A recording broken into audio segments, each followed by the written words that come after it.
श्री स्वामी समर्थ मंडळी, अक्षय तृतीयेला दुर्मिळ योग आहे. तुमच्या राशीनुसार तुम्हाला हा उपाय करायचा आहे.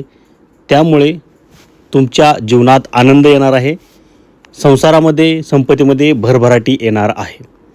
तर तुमच्या राशीनुसार तुम्हाला कोणता उपाय करायचा आहे ते या व्हिडिओमध्ये तुम्हाला जाणून घ्यायचं आहे. त्यासाठी कृपया हा व्हिडिओ पूर्ण पहा. तर बघा, हिंदू परंपरेत अक्षय तृतीया हा दिवस अत्यंत पवित्र मानला जातो. वैशाख महिन्यातील शुक्ल पक्षातील तृतीय तिथीला हा सण साजरा केला जातो. यावर्षी 19 एप्रिल 2026 रोजी अक्षय तृतीया हा सण साजरा होणार आहे. या दिवशी भगवान विष्णू, देवी लक्ष्मी आणि धनदेवता कुबेर यांची पूजा करण्याला विशेष महत्त्व दिले जाते. अनेक जण या दिवशी व्रत ठेवतात. तसेच शुभ कार्याची सुरुवात करणेही अत्यंत मंगल या दिवशी मानले जाते. आता बघा, अक्षय तृतीयेचे धार्मिक महत्त्व काय? तर धर्मशास्त्रानुसार अक्षय तृतीया हा दिवस संपत्ती, समृद्धी आणि यशासाठी अत्यंत फलदायी मानला जातो. या दिवशी केलेले दान, जप किंवा पूजाविधी अक्षय फल देतात अशी श्रद्धा आहे. त्यामुळे अनेक भक्त या दिवशी भगवान विष्णू आणि देवी लक्ष्मीची विशेष पूजा करतात, खास पूजा करतात. घरात सुख समृद्धी वाढावी तसेच आर्थिक प्रगती व्हावी यासाठी धनदेवता कुबेराची आराधनाही केली जाते. तसेच या दिवशी उपवास करून पूजा केल्यास आयुष्यातील अडथळे दूर होतात असे सुद्धा मानले जाते. शिवाय नवीन व्यवसाय सुरू करणे, सोनं चांदी किंवा इतर मौल्यवान वस्तू खरेदी करणे, नवीन गुंतवणूक करणे यासाठी हा दिवस अत्यंत शुभ मानला जातो. धार्मिक श्रद्धेनुसार या दिवशी केलेल्या सत्कर्माचा प्रभाव दीर्घकाळ टिकतो आणि जीवनात सकारात्मक बदल घडवून आणतो. आता बघा, राशीनुसार केलेले उपाय आता फलदायी ठरतात. ते कोणते उपाय आहेत? तर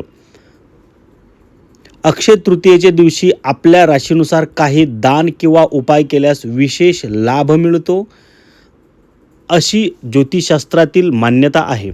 मेष राशीच्या व्यक्तींनी गहू दान करावेत.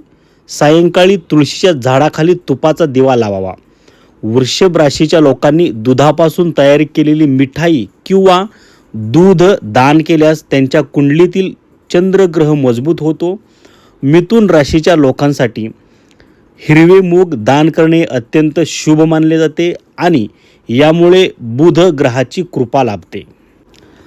तर कर्क राशीच्या लोकांनी तांब्या भरून चणे आणि गूळ दान करणे लाभदायक मानले जाते, ज्यामुळे बृहस्पती ग्रह बळकट होतो.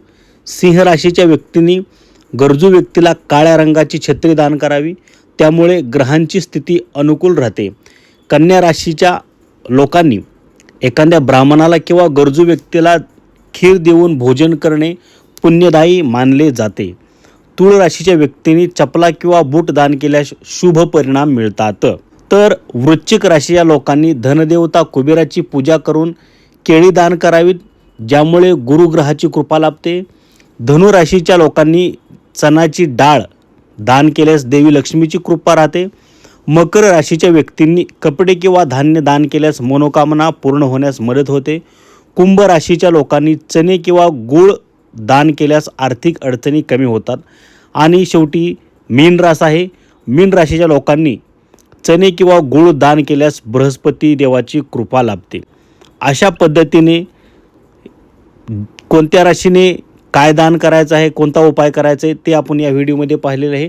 अक्षय तृतीयेला अतिशय दुर्मिळ असा योग आहे आणि या राशीने तुमची जी कोणती रास असेल त्या राशीनुसार तुम्हाला हा उपाय करायचा आहे, त्या वस्तू दान करायच्या आहेत. यामुळे तुमच्या घरामध्ये आनंदाचं वातावरण येणार आहे, सुख संपत्ती लाभणार आहे आणि संसारामध्ये, प्रपंचामध्ये, संपत्तीमध्ये भरभराटी येण्यास मदत होणार आहे. तुमची रास कोणती? पुन्हा एकदा व्हिडिओ पहा आणि त्यानुसार उपाय करा. धन्यवाद. श्री स्वामी समर्थ.